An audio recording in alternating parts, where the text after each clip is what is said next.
ಕಾರವಾರ ನಗರದ ಬೈತ್ಕುಲ್ ಬಂದರಿನಲ್ಲಿ ಬಿಸಿ ಡಾಂಬರ್ ತುಂಬಿದ ಹಡಗಿನಿಂದ ಸಾವಿರಾರು ಲೀಟರ್ ಡಾಂಬರ್ ಸಮುದ್ರಕ್ಕೆ ಸೋರಿಕೆಯಾಗಿದ್ದು ಆ ಭಾಗದ ಸಮುದ್ರದ ನೀರು ಕಲುಷಿತಗೊಳ್ಳುವ ಆತಂಕ ಎದುರಾಗಿದೆ.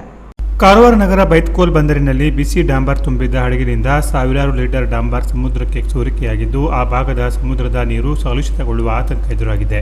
ಮಧ್ಯಪ್ರಾಚ್ಯ ದೇಶದಿಂದ ಮರೀನ್ ಫ್ಯೂಯಲ್ ಹಡಗು ಕಾರವಾರ ಬಂದರಿಗೆ ಡಾಂಬರ್ ಹೊತ್ತು ತಂದಿತ್ತು. ಈ ಡಾಂಬರ್ ಅಲಿಗದ್ದಾದ MACL ಕಂಪನಿಗೆ ಸೇರಿದ್ದು ಬೈತ್ಕುಲ್ ಬಂದರಿನಲ್ಲಿ ಅನ್ಲೋಡ್ ಮಾಡಲಾಗುತ್ತಿತ್ತು. ಡಾಂಬರ್ ಇಳಿಸುವ ವೇಳೆ ಪೈಪ್ನಲ್ಲಿ ಏಕಾಏಕಿ ಒತ್ತಡ ಹೆಚ್ಚಾಗಿದೆ. ಇದರಿಂದ ಪೈಪ್ ಸಿಡಿದು ಬಿಸಿ ಡಾಂಬರ್ ನೇರವಾಗಿ ಸಮುದ್ರಕ್ಕೆ ಹರಿದಿದೆ. ಕ್ಷಣಾರ್ಧದಲ್ಲೇ ಸಾವಿರಾರು ಲೀಟರ್ ಡಾಂಬರ್ ಸಮುದ್ರ ಸೇರಿರುವ ಮಾಹಿತಿ ಇದೆ. ಈ ಬಗ್ಗೆ ಹಡಗಿನ ಸಿಬ್ಬಂದಿಯ ಅರಿವಿಗೆ ಬರುತ್ತಿದ್ದಂತೆ ಸೋರಿಕೆ ತಡೆಯಲು ಕಾರ್ಯಾಚರಣೆ ನಡೆಸಿದರು. ಹಲವು ಗಂಟೆಗಳ ಪ್ರಯತ್ನದ ಬಳಿಕ ಪೈಪ್ ದುರಸ್ತಿ ಮಾಡಿ ಸೋರಿಕೆಯನ್ನು ತಡೆಯಲಾಗಿದೆ. ಈ ಘಟನೆಯಿಂದ ಸಮುದ್ರ ನೀರಿಗೆ ಡಾಂಬರ್ ಸೇರಿದ್ರಿಂದ ಆ ಭಾಗದ ನೀರು ಕಲುಷಿತಗೊಂಡು ಜಲಚರಗಳ ಮೇಲೆ ದುಷ್ಪರಿಣಾಮ ಉಂಟಾಗುವ ಆತಂಕ ಸ್ಥಳೀಯರನ್ನ ಕಾಡಿದೆ.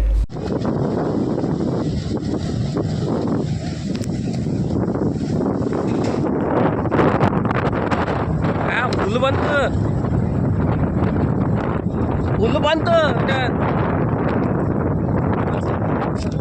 ನಮ್ಮ ಪೈಪ ಹೋವಿ ಅದು ಹೋವಿ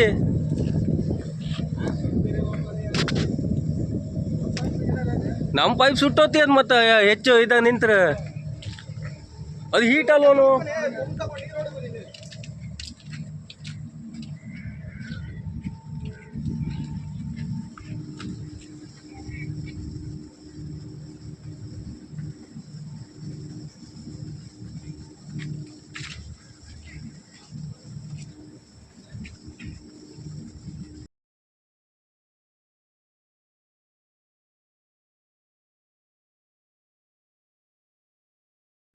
ಕೆನರಾ ಪ್ಲಸ್ ನ್ಯೂಸ್ ಕಾರವಾರ.